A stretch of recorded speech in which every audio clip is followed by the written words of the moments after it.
আমার মরুদ না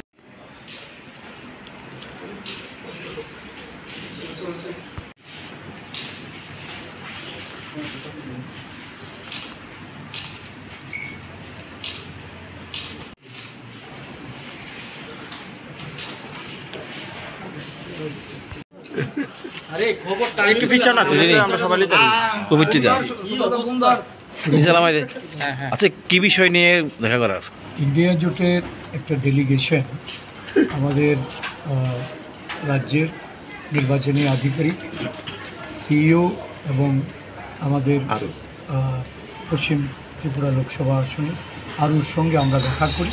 আমাদের এই ডেলিগেশনে কান্ট্রির চেয়ারম্যান এমপি নারায়ণ কর, আমাদের ফর্মার মিনিস্টার মানিক দে, পবিত্র কর এবং সাতরামনগর উপনির্বাচনের ইন্ডিয়া জোট প্রার্থী রতন দাস সহ আমরা সেখানে গিয়ে এই গতকাল রাত থেকে এটা গত দুদিন ধরেই এই প্র্যাকটিসটা চলছে। বিভিন্নভাবে ভোটারদেরকে ভয় দেখানো, সম্ভাব্য পোলিং এজেন্টস যারা বিগত দিনে আমাদের দলের হয়ে কাজ করেছে তাদের বাড়িতে গিয়ে হুমকি ধমকি দিয়ে এই পর্বটা চলছিল গতকাল রাত অবধি। অনেকের বাড়িতে গিয়ে নানাভাবে হুমকি দেওয়া হয়েছে। আজকের সকাল থেকে যখন পোলিং এজেন্টরা সমগ্র পশ্চিম ত্রিপুরা লোকসভা আসনে, রামনগর উপনির্বাচনে সমস্ত পোলিং এজেন্টরা যখন পোলিং স্টেশনে মুভ করছে, কেউ পোলিং স্টেশনের ভেতরে ঢুকেছে, কেউ পোলিং স্টেশনের দিকে যাচ্ছে এবং ভেতরে ঢোকার পর মকপুল হয়েছে, সেই পরিস্থিতিতেও অনেককে মারধর করে বের করে দেওয়া হয়েছে। সেখানে যে ইলেকশন কমিশন আমাদেরকে এনশিওর করেছিল, বিশেষ করে সিইও বলেছিল যে 3 টায়ার সিকিউরিটি অ্যারেঞ্জমেন্ট থাকবে।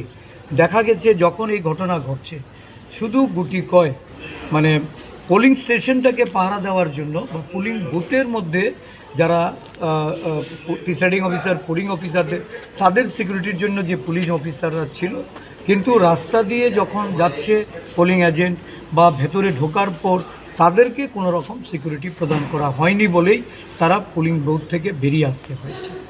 এখন অবধি আমরা প্রায় মানে 1674টা বুথের মধ্যে প্রায় আমরা 1500-র উপরে পোলিং এজেন্ট সারা রাজ্যে আমাদের ছিল।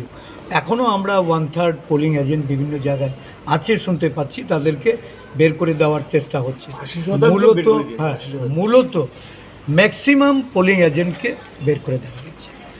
ভোটাররা যাচ্ছে বাছাই করে করে, কংগ্রেস কমিউনিস্ট ভোটারদের তাদেরকে সেখানে ভোটদানে বাধা দেওয়া হচ্ছে, তাড়িয়ে দেওয়া হচ্ছে। এমনকি মানে হুইল চেয়ারে করে ভোট দিতে গিয়েছে মহিলা, তাকেও সেখান থেকে অ্যাসল্ট হয়ে তার ছেলে সহ, তার পুত্রবধূ সহ তাদেরকে সেখান থেকে ফিরে আসতে হয়েছে এবং এখন হসপিটালে গেছে মা ও ছেলে। এটা নরসিংগড় থানার সামনে, হ্যাঁ, এবং এটা নরসিংগড় পিএসসির সামনে।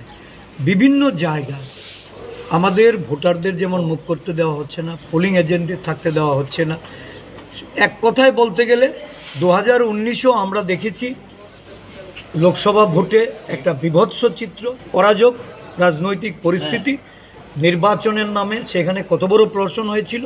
এবার তার থেকেও বেশি একটা আমরা এই বিরোধী দল বলুন, ইন্ডিয়া জোটের বিভিন্ন আমাদের নেতা কর্মীরা, আমাদের উপলব্ধি এই রাজ্যের গণতন্ত্রপ্রিয় মানুষ তারা ভোট কেন্দ্রে গিয়ে ভোট প্রদান করতে পারছে না।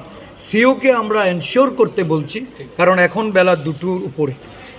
আমরা আরও কেউ বলেছি যাতে ভোটাররা ভোট কেন্দ্রে গিয়ে নিরাপদে ভোট দিতে পারে, শেষ বেলাটুকু যেন তাদের এই প্রচেষ্টা থাকে। তারা আমাদেরকে আশ্বস্ত করেছেন, আমি জানি না, কারণ যেটা তারা আজকে এতদিন এই প্রসেসটা চলাকালীন যেটা করতে পারেননি, এখন এই 2-3 ঘন্টায় এরা কিভাবে কি করবেন। তবে এই ভোট প্রহসন এই রাজ্যে এটা মেনে নেওয়া যায়।